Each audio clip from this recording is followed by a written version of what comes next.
Every so often you run into an intro sequence that pretty much tells you everything you need to know about how that game is going to look and feel, and The Last Door does a fantastic job of that.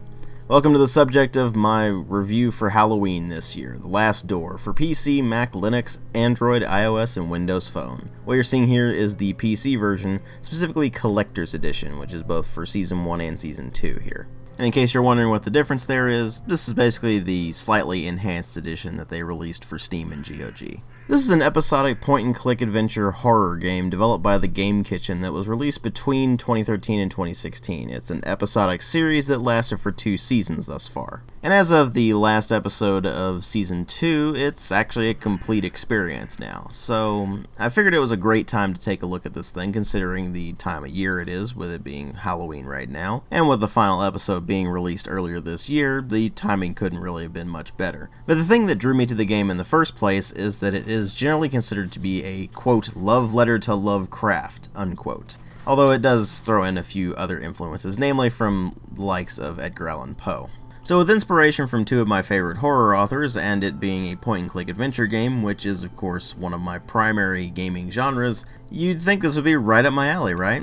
Well, let's go ahead and delve into this thing and find out exactly how it is. Well, as far as presentation goes, there's really not all that much to talk about here. It uses a pixel art style that is, frankly, completely overdone when it comes to indie games. And while they did manage to pretty much nail the aesthetic they were going for, which was that sort of gothic/Victorian horror vibe, the trade-off is that the graphics are very undetailed and it's actually kind of difficult to tell what things are at times. Most of the time it's not too hard, but there's occasions here and there where you'll just look at something and go, wait, what is this? And you'll have to get the protagonist's input to understand what exactly it is. And let's face it, we're all pretty much sick of indie games having this faux retro look as well, so that's really not doing it all that many favors.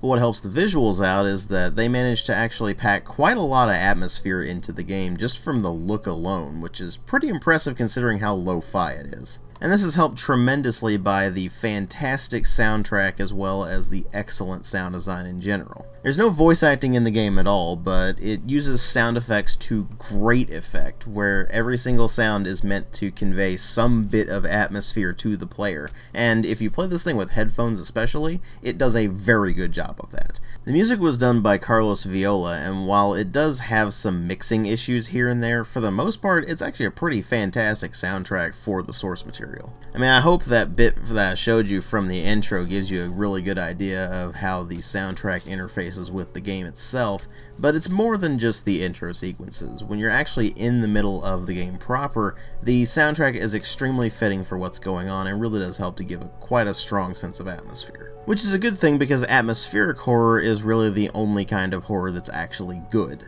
A bunch of stuff jumping out at you making loud noises in the ooga booga fashion is not remotely scary. It's startling, but it's not scary. Meanwhile in this, you're hearing sounds that you're not really sure what they are, and it's never necessarily revealed to you. You're seeing things that you're not really sure what they are, and you're also experiencing things that really shouldn't be possible. Instead of doing what almost every single horror game out there does these days, which is just rely on things going ooga booga in your face in order to scare you, The Last Door relies on what made Edgar Allan Poe and H.P. Lovecraft's writing so compelling, which is atmosphere. You go into those things and you just have this constant sense of foreboding, this constant sense of wrongness. And The Last Door manages to convey that extremely well, which is definitely helpful considering that that's what the plot is all about.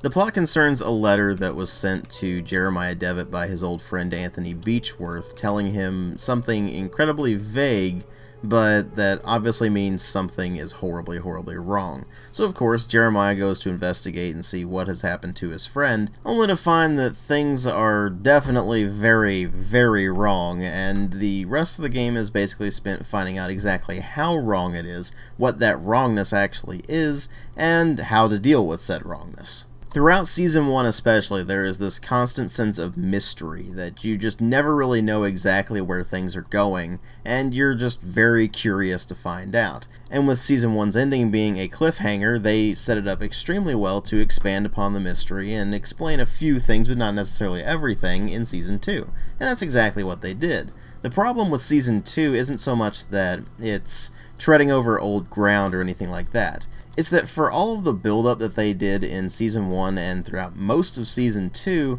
the actual ending is a bit abrupt and slightly underwhelming, which is really more a product of the game's development than anything else.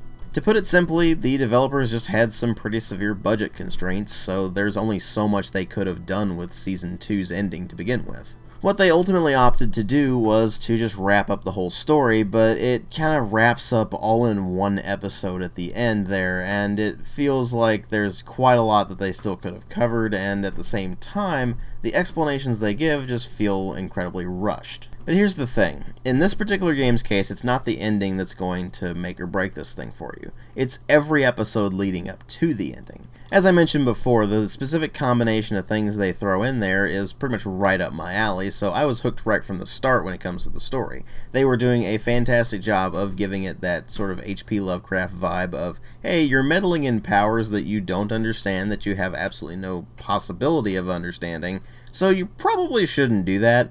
But you're going to do it anyway, obviously. And of course, as we all know, if you stare too long into the abyss starts staring back. And that's where the game really starts to pick up and become a lot more interesting. So by the time Season 2 rolled around, I was pretty excited to see how the story progressed, and for the first 2 episodes of that, I was absolutely hooked. The 3rd and 4th episodes are the ones that are a bit lackluster, especially episode 4, but again, that's primarily because the ending is just kinda rushed. But up to that point, they did a fantastic job of making it a very atmospheric, mysterious horror game that pretty much nails the vibe they were going for. What might make or break this thing for you, however, is the actual gameplay, because it's pretty bare bones.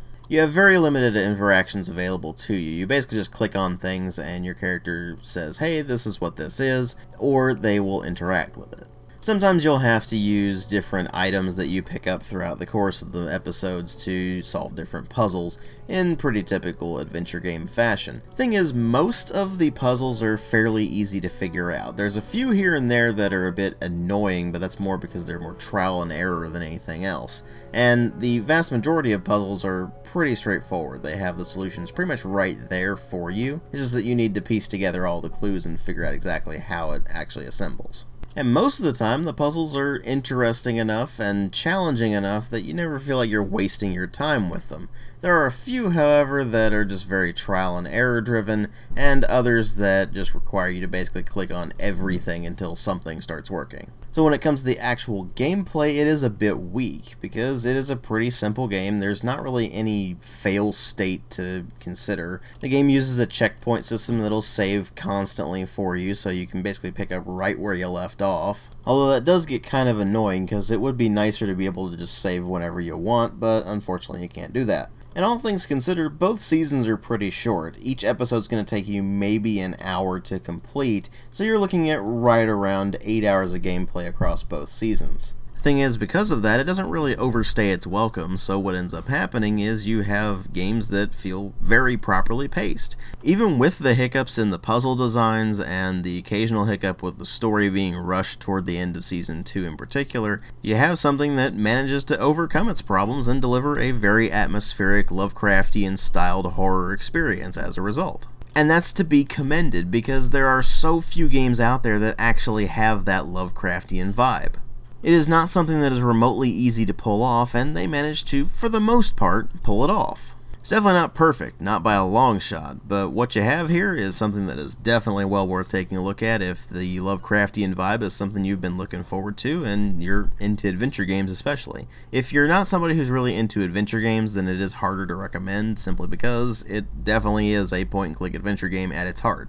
And if you know what you're getting into going into this thing, then it's pretty easy to overlook the problems that it has, because they're not stuff that really breaks the experience. Sure, Last Door is not for everyone, not by a long shot, but for the target audience, it's something I could very easily recommend. I give it a 4 out of 5 with that particular stipulation. Again, it's not a perfect game, not by a long shot. It does have problems, but if this is something that looks right up your alley, then it probably is, and I'd definitely recommend giving it a shot. Thanks for watching.